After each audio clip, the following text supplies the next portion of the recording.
Mr. President, after you have been so warmly received yesterday here in Davos, it is now my great pleasure to officially welcome the President of the United States, Donald J. Trump, to the closing session of the World Economic Forum's annual meeting 2018. Mr. President, you cannot imagine how much we are looking forward to your speech. Not just the 3,000 leaders assembled here in Davos, but also the millions joining us globally thanks to the presence of key media from around the world.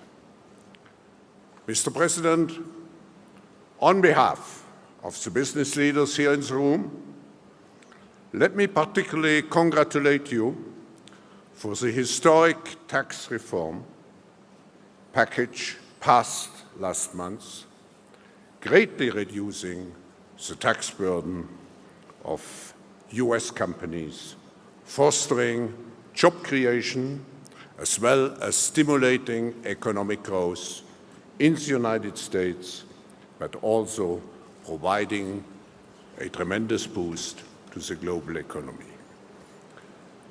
Davos is the place where leaders of states and industry come and work together in the pursuit of global peace and prosperity. We live in an interdependent world where decisions made by one nation, particularly by the United States, impact all other countries.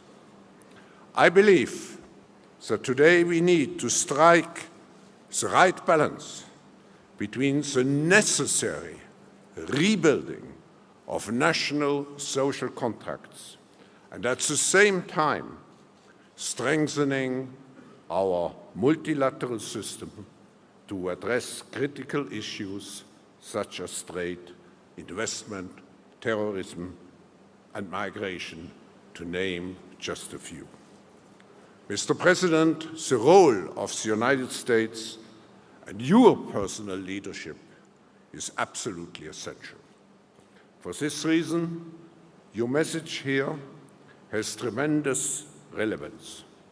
Of course, I'm aware that your strong leadership is open to misconceptions and biased interpretations.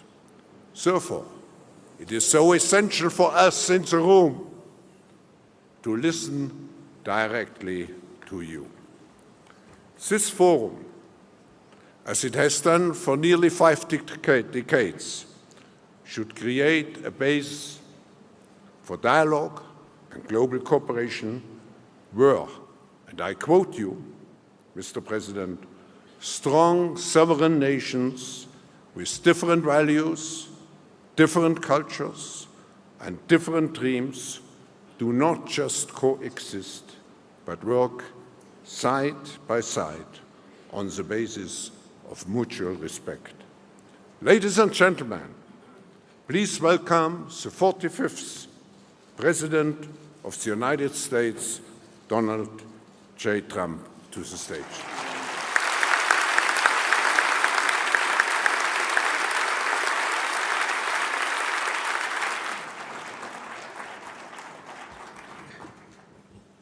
Thank you, Klaus, very much. It's a privilege to be here at this forum where leaders in business, science, art, diplomacy, and world affairs have gathered for many, many years to discuss how we can advance prosperity, security, and peace. I'm here today to represent the interests of the American people and to affirm America's friendship and partnership in building a better world. Like all nations represented at this great forum, America hopes for a future in which everyone can prosper and every child can grow up free from violence, poverty, and fear. Over the past year, we have made extraordinary strides in the U.S. We're lifting up forgotten communities, creating exciting new opportunities, and helping every American find their path to the American dream, the dream of a great job a safe home, and a better life for their children. After years of stagnation, the United States is once again experiencing strong economic growth. The stock market is smashing one record after another and has added more than $7 trillion in new wealth since my election. Consumer confidence, business confidence, and manufacturing confidence are the highest they have been in many decades. Since my election, we've created 2.4 million jobs, and that number is going up very, very substantially. Small business optimism is at an all-time high. New unemployment claims are near the lowest we've seen in almost half a century. African American unemployment has reached the lowest rate ever recorded in the United States, and so has unemployment among Hispanic Americans. The world is witnessing the resurgence of a strong and prosperous America. I'm here to deliver a simple message. There has never been a better time to hire, to build, to invest, and to grow in the United States. America is open for business, and we are competitive once again.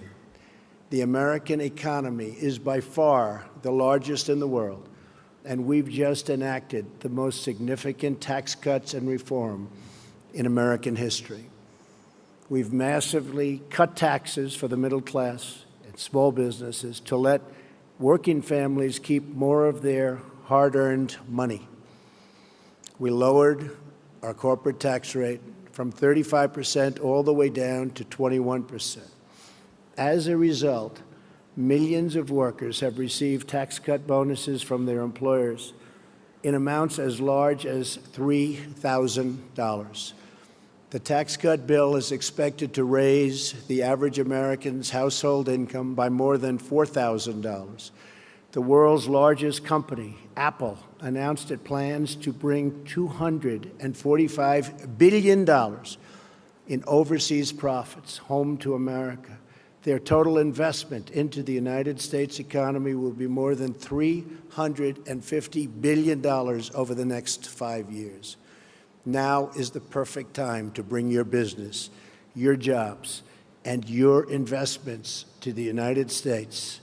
This is especially true because we have undertaken the most extensive regulatory reduction ever conceived. Regulation is stealth taxation. The U.S., like many other countries, unelected bureaucrats, and we have, believe me, we have them all over the place, and they've imposed crushing and anti-business and anti-worker regulations on our citizens with no vote, no legislative debate, and no real accountability. In America, those days are over. I pledged to eliminate 2 unnecessary regulations for every 1 new regulation. We have succeeded beyond our highest expectations. Instead of 2 for 1, we have cut 22 burdensome regulations for every 1 new rule. We are freeing our businesses and workers so they can thrive and flourish as never before. We are creating an environment that attracts capital, invites investment, and rewards production. America is the place to do business. So come to America, where you can innovate, create, and build. I believe in America.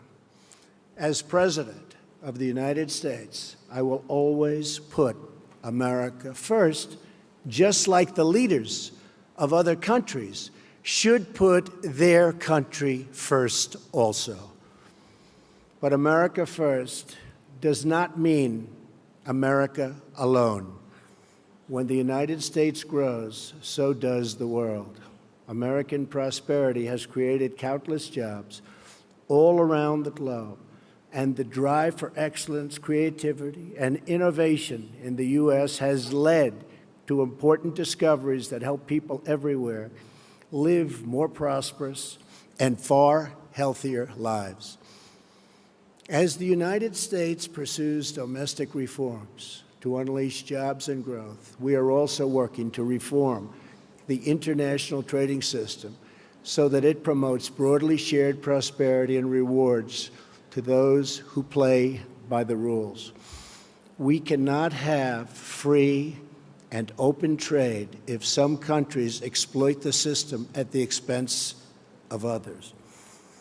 We support free trade, but it needs to be fair and it needs to be reciprocal, because in the end, unfair trade undermines us all.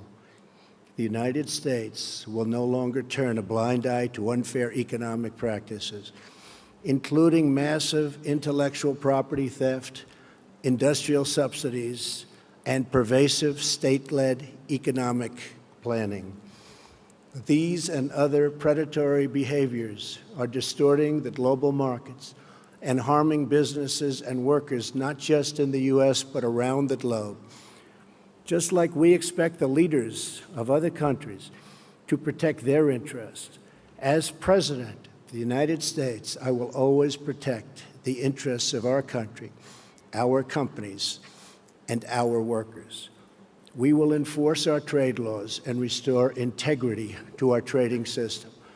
Only by insisting on fair and reciprocal trade can we create a system that works not just for the U.S., but for all nations. As I have said, the United States is prepared to negotiate mutually beneficial bilateral trade agreements with all countries. This will include the countries in TPP, which are very important.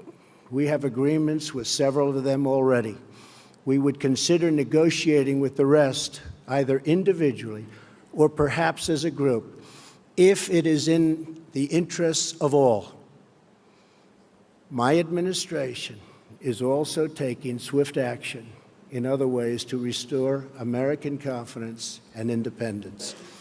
We are lifting self-imposed restrictions on energy production to provide affordable power to our citizens and businesses and to promote energy security for our friends all around the world. No country should be held hostage to a single provider of energy. America is roaring back, and now is the time to invest in the future of America. We have dramatically cut taxes to make America competitive. We are eliminating burdensome regulations at a record pace. We are reforming the bureaucracy to make it lean, responsive, and accountable, and we are ensuring our laws are enforced fairly. We have the best colleges and universities in the world, and we have the best workers in the world. Energy is abundant and affordable. There has never been a better time to do business in America. We are also making historic investments in the American military because we cannot have prosperity without security. To make the world safer from rogue regimes, terrorism, and revisionist powers, we are asking our friends and allies to invest in their own defenses and to meet their financial obligations.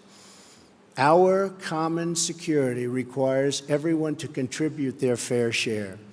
My administration is proud to have led historic efforts at the United Nations Security Council and all around the world to unite all civilized nations in our campaign of maximum pressure to denuke the Korean Peninsula. We continue to call on partners to confront Iran's support for terrorists and block Iran's path to a nuclear weapon.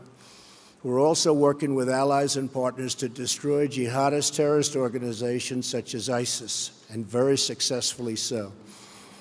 The United States is leading a very broad coalition to deny terrorists control of their territory and populations, to cut off their funding, and to discredit their wicked ideology. I am pleased to report that the coalition to defeat ISIS has retaken almost 100% of the territory once held by these killers in Iraq and Syria. There is still more fighting and work to be done and to consolidate our gains. We are committed to ensuring that Afghanistan never again becomes a safe haven for terrorists who want to commit mass murder to our civilian populations. I want to thank those nations represented here today that have joined in these crucial efforts. You are not just securing your own citizens, but saving lives and restoring hope for millions and millions of people. When it comes to terrorism, we will do whatever is necessary to protect our nation. We will defend our citizens and our borders. We are also securing our immigration system as a matter of both national and economic security. America is a cutting-edge economy, but our immigration system is stuck in the past. We must replace our current system of extended family chain migration with a merit-based system of admissions that selects new arrivals based on their ability to contribute to our economy, to support themselves financially, and to strengthen our country. In rebuilding America, we are also fully committed to developing our workforce. We are lifting people from dependence to independence because we know the single best anti-poverty program is a very simple and very beautiful paycheck. To be successful, it is not enough to invest in our economy. We must invest in our people. When people are forgotten, the world becomes fractured. Only by hearing and responding to the voices of the forgotten can we create a bright future that is truly shared by all.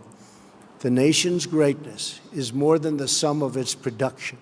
A nation's greatness is the sum of its citizens, the values, pride, love, devotion, and character of the people who call that nation home. From my first international G7 summit, to the G20, to the UN General Assembly, to APEC, to the World Trade Organization, and today at the World Economic Forum, my administration has not only been present, but has driven our message that we are all stronger when free, sovereign nations cooperate toward shared goals, and they cooperate toward shared dreams. Represented in this room are some of the remarkable citizens from all over the world. You are national leaders, business titans, industry giants, and many of the brightest minds in many fields. Each of you has the power to change hearts, transform lives, and shape your country's destinies. With this power comes an obligation, however, a duty of loyalty to the people, workers, and customers who have made you who you are. So together, let us resolve to use our power, our resources, and our voices, not just for ourselves, but for our people, to lift their burdens, to raise their hopes, and to empower their dreams, to protect their families, their communities, their histories, and their futures. That's what we're doing in America, and the results are totally unmistakable. It's why new businesses and investment are flooding in. It's why our unemployment rate is the lowest it's been in so many decades. It's why America's future has never been brighter. Today, I am inviting all of you to become part of this incredible future we are building together. Thank you to our hosts. Thank you to the leaders and innovators in the audience. But most importantly, thank you to all of the hardworking men and women who do their duty each and every day, making this a better world for everyone. Together, let us send our love and our gratitude to make them, because they really make our countries run. They make our countries great. Thank you, and God bless you all. Thank you very much.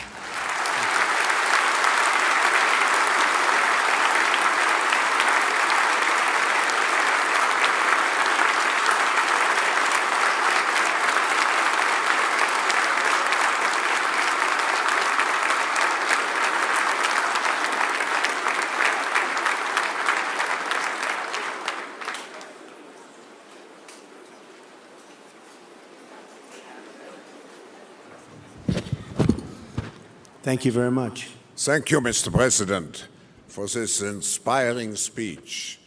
As it is tradition at the Forum, I will ask you one or two questions. And my first question is, why is the tax reform, why has it been of such a high priority for your administration? Well, first of all, Klaus, I want to congratulate you. This is an incredible group of people. We had dinner last night with about 15 leaders of industry, none of whom I knew, but all of whom I've read about for years, and it was truly an incredible group. But I think I have 15 new friends. So this has been really great what you've done in putting it together, the Economic Forum. The tax reform was a dream of a lot of people over many years, but they weren't able to get it done. Many people tried. And Ronald Reagan was really the last to make a meaningful cut and reform, and ours is cutting and reforming. We emphasize cut, but the reform is probably almost as important. We've wanted to do it. It is very tough politically to do it. Hard to believe that would be, but it is very, very tough. That's why it hasn't been done in close to 40 years. And once we got it going, it was going, and the big, and I wouldn't say a total surprise, but one of the big things that happened and took place is AT&T and some others came out very early and they said they were going to pay thousands and thousands of dollars to people that work for their companies. And you have 300,000, 400,000, 500,000 people working for these companies.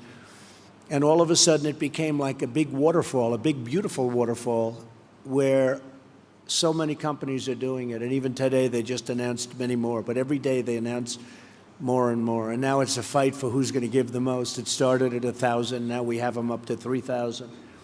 This is something that we didn't anticipate. Oftentimes in business, things happen that you don't anticipate.